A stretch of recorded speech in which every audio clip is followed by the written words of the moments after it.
as usual, we get the live stream started with riders' questions answered. This is one of my favorite bits that we do because I get to hopefully help people out and stuff. We have several questions from Discord, a couple from YouTube that were sourced. But as always, if you have a chat question, drop it on the chat. I'll try to answer it as best as I can. And I can answer questions on here.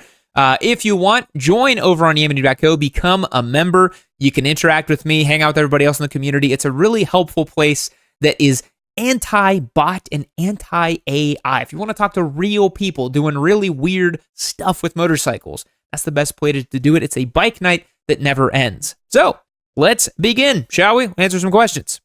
Okay. W. Scott 10 on Discord has a great question and something we're going to make a whole dedicated video about because this was crazy when the news dropped. Scott asks, what do you think about the new Honda Hornet SP? Seems like no one is talking about it, but it's loaded with features and a detuned Fireblade engine for a super affordable price. I think Honda has done something fabulous here. I think they're going to sell tons of them. I would love to see on chat if you guys know about this bike, if you've heard about it, because I think for now it's going to be a Europe-only release, much like the Hornet 750 is going to be. But I am super interested in this Honda Hornet, particularly the base model, which, if memory serves me correctly, is going to retail in the United Kingdom for under £9,000 sterling, which is going to be a little over $10,000 US if it ever comes over here for a 150 horsepower naked bike. Like, that's crazy good value for money. I think Suzuki can't even touch that right now. So I would love to see deeper specs on this machine. It's really cool that it's a new bike coming out for that kind of money. It's not some, 2017 motorcycle they've been kicking the can down the road. I think it's got a lot of legs. And the SP version, it's even cooler that they're going to offer that at that affordable price as well. Does it look a little bit like a dollar store Street Fighter V4S? A teensy bit, but I don't mind at all if it's going to cost, a third of what a Street Fighter V4S would cost, which is insane, even saying that out loud. So yeah, I am very, very excited about that bike. I would love to see it come to the US market, and I would happily buy one and feature it on the channel if that's the case. All right, Isaac Lujan on YouTube. What do you think about fly-by-wire versus cable throttle? I've always had an issue with the 0 to 1% transition with fly-by-wire. So great question here. I'm actually going to put up a little poll here on the chat because I am curious because I have very strong opinions about this. Okay, here's the thing about fly-by-wire versus cable. Cable throttles, to me, will always feel better. And let's explain a little bit what the differences are, right? A cable throttle is a physical connection. There are literally two cables from the throttle that when you open it, actually is physically attached to the intake valve, the butterfly valve that actually allows air into the engine, right? It's the most direct connection you can have to the motorcycle's actual engine, right? Fly-by-wire system is different in that there's no physical connection between those two. It's actually computer controlled, right? So like you turn it, it feels the same, but it's using a computer signal to open that butterfly valve.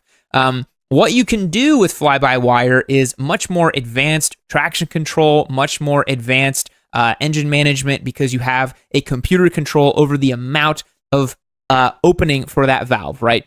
But up until very recently, it always felt a little weird. Brand new motorcycle models, the high-end stuff, the Ducatis, the BMWs, the Triumphs as well, they feel so nice. They feel so nice with that 0 to 1%. That first initial crack of the throttle feels really good.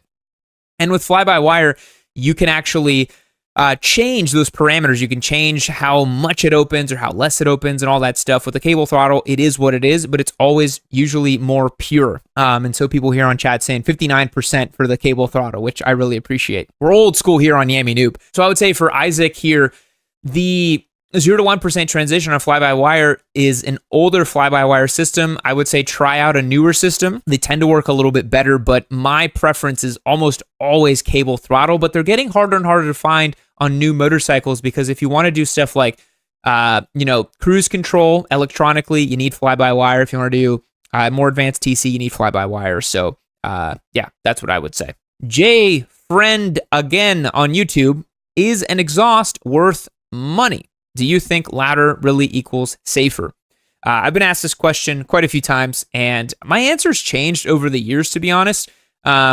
I think an exhaust can be worth the money if you're just looking to have the experience of a louder motorcycle. I think let's not make motorcycles obnoxiously loud, right?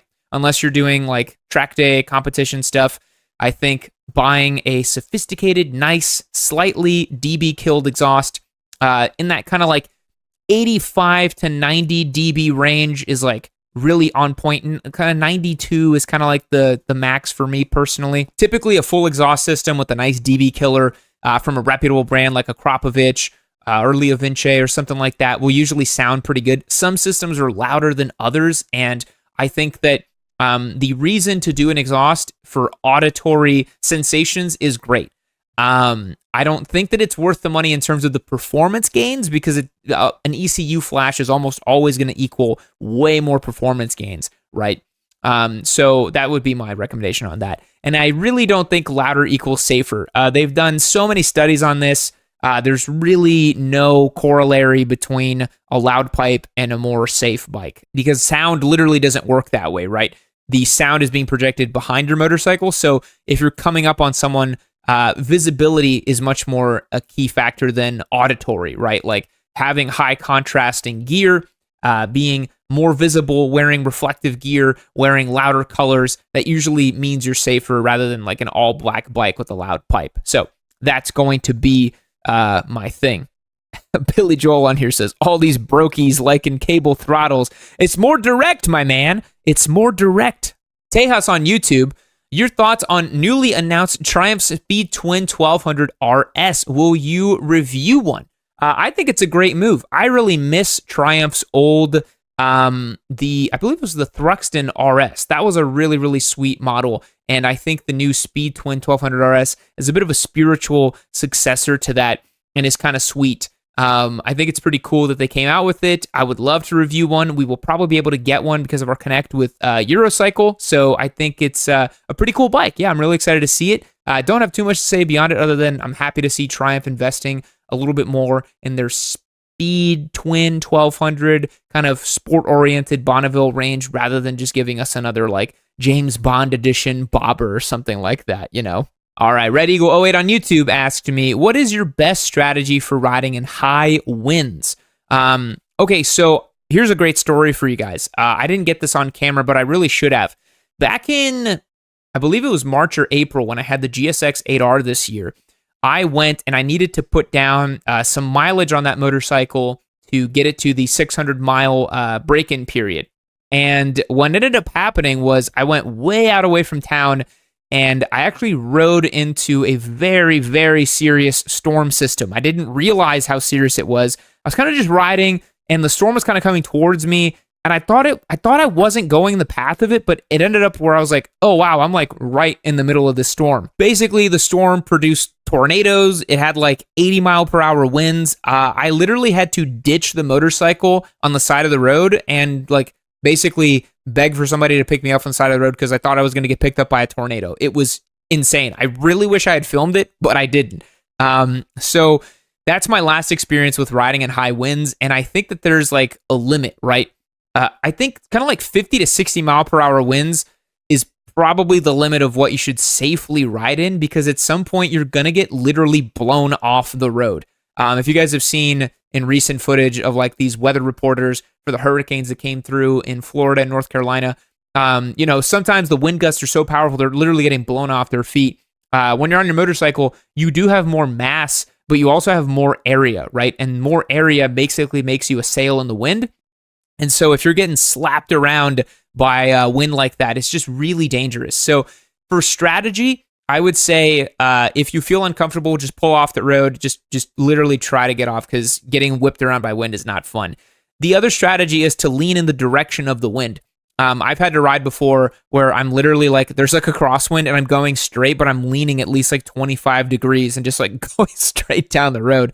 It's a weird tactic, but it does tend to work. So that would be my little strategy for riding in high winds there. Hey folks, I hope you're enjoying this Yammie Noob live stream clip. Remember, every Wednesday at 6 p.m. Central, right here on YouTube, I do the streams. If you want a chance to participate in the live streams, head over to yammie-noob.co and become a member. You'll get access to our Discord server, automatic entries to win our giveaway motorcycles, and access to our newsletter as well. It's a great way to support the show. It's like a bike night that never ends over there. It's a lot of fun, and I'm on there all the time. Join as a member on yammie-noob.co and support the show. Okay, Jordan Conwell on YouTube. Have you ridden any of the newer electric bikes, and what do you think about them? Well, we put out I believe a preliminary newsletter today. It should be going out on Friday, talking about how Energica is actually going bankrupt and having to sell all of their assets. I think that the newer electric bikes, they're too expensive. The battery range isn't there. And I personally have never had that much fun riding them to the point where I would be like, oh yeah, like this is a good alternative. It always felt like a diet soda version of motorcycling to me. I never really enjoyed them, never really liked them very much. I understand some people have a place for them if they're certain types of commuters, certain type of urban riders, but it's really not something that I would really want. So that's my opinion on that. We have a commenter here, Rudra, 125. I'm not sure what currency that is. I can't see it here on chat. There's like a little flag next to it, but I appreciate it. It says, I've been riding for 5+ years, max being a Benelli 502C, looking to upgrade to a more powerful, versatile bike for city and trips. What would you recommend? I would say that if you're looking for a versatile bike for city and trips, you're coming from Benelli 502, I'm going to assume you're international because of the currency and because of the Benelli 502. That's just a guess. I would say go for something Japanese in the kind of 650 to 900 range. I don't know what your budget is, but I mean, you can't go wrong with something like a Tracer 7. That would be a healthy upgrade from the Benelli 502. That'd be super versatile, super powerful compared to the Benelli. Not a huge step up, but pretty decent. You could also look at Suzuki V-Strom, super fun. I think the older one with the V-twin was cooler than the current one. So those would be my recommendations. I hope that helps. Kawanuwadi on Instagram asks me, what is the coldest weather you would ride in? For me personally, nowadays, it's like 50 degrees. I'm a total weenie when it comes to cold weather. I live in Texas. It's hot a majority of the year. I really am not super interested in riding in super cold weather. I have ridden in, I believe it was 28 degree, 27 degree weather. I came back from a trip to Mexico on my desert sled, and I was riding back up down through one of the mountains. It was so impossibly cold, and it stops being fun after a while. Your hands can barely move. Doesn't matter how much grip warmers, how many layers you have. At that point, you need literally like heated gear and like plugged into your bike. You need like Arctic weather riding gear at that point because it's so cold. And for me, it's just not very fun. So honestly, nowadays, yeah, like 45 to 50 degrees Fahrenheit, which is what, like 8 to 12 degrees Celsius, I think, if my math is correct there. It's probably the coldest weather I'd ride in. Okay, Mala on Discord asked me, what bikes are you most excited about that are being released next year? I think we have the video coming out next week, top 5 bikes I got my eye on for next year. Without a doubt, the R9 is certainly a very exciting motorcycle. I think we're all very curious to see how it rides, how it feels, just all that sort of things about it. This new Hornet 1000 is super interesting to me as well. I really hope it comes to the States. But everybody on chat, let me know what bikes you're most excited about for the upcoming year, because I like to get my finger on the pulse. I like to figure out what you guys are hearing about here and what you guys are interested in. Because I think that there's quite a few motorcycles, and we're about to enter EICMA season. It's about November. All the manufacturers come out with all their new bikes that we're going to hear about, and everybody's going to check it out. So I think those two are the ones I'm most excited about for next year, for sure. Purple Gorilla 1 on Discord. Excellent username. Do you think it's better to get a new bike or an established platform? Great question. I.e. a bike that hasn't had many revisions and therefore the potential for parts and modding. Okay, so a couple of ways to approach this question. Whether it's better to get a new bike or an established platform. I think that if you're willing to take the risk and you're super excited about a new model, go for it. Life is short. If you're really excited about a bike, time is the most valuable commodity that any of us have, right? And I would rather get a brand new bike I'm really excited about, even if it has a few teething issues, because most new bikes nowadays are pretty much okay, especially if it's from a Japanese brand.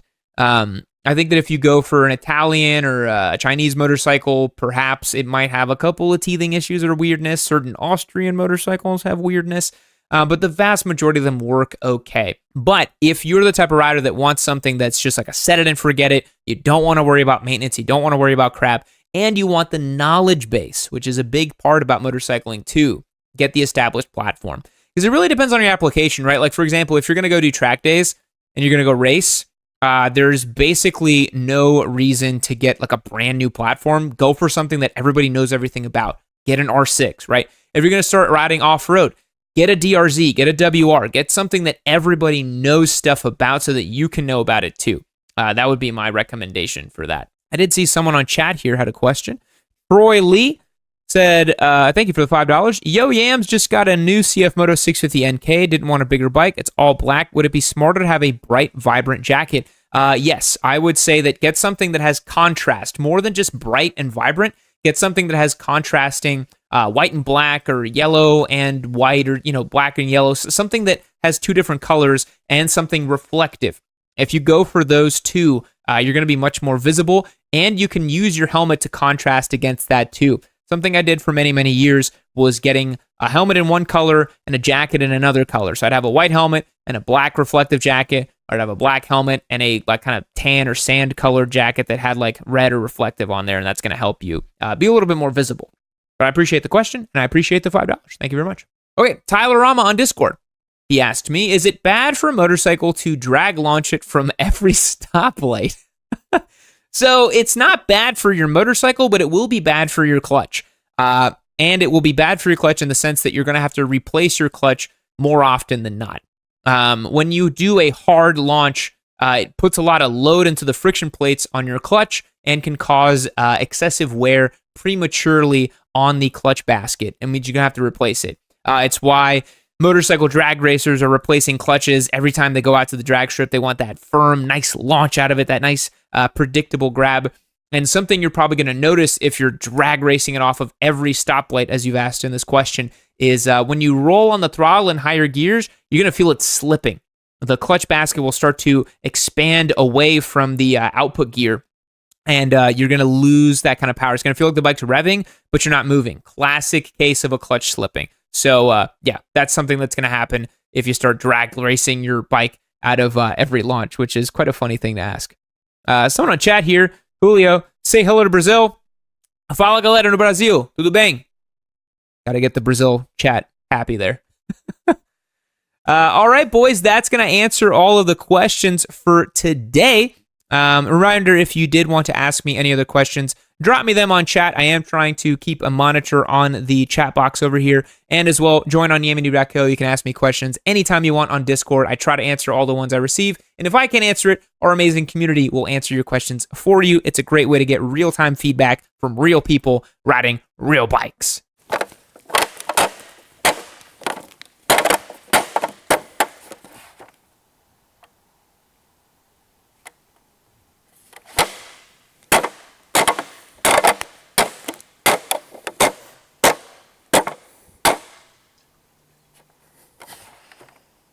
Keep watching Yammie Noob.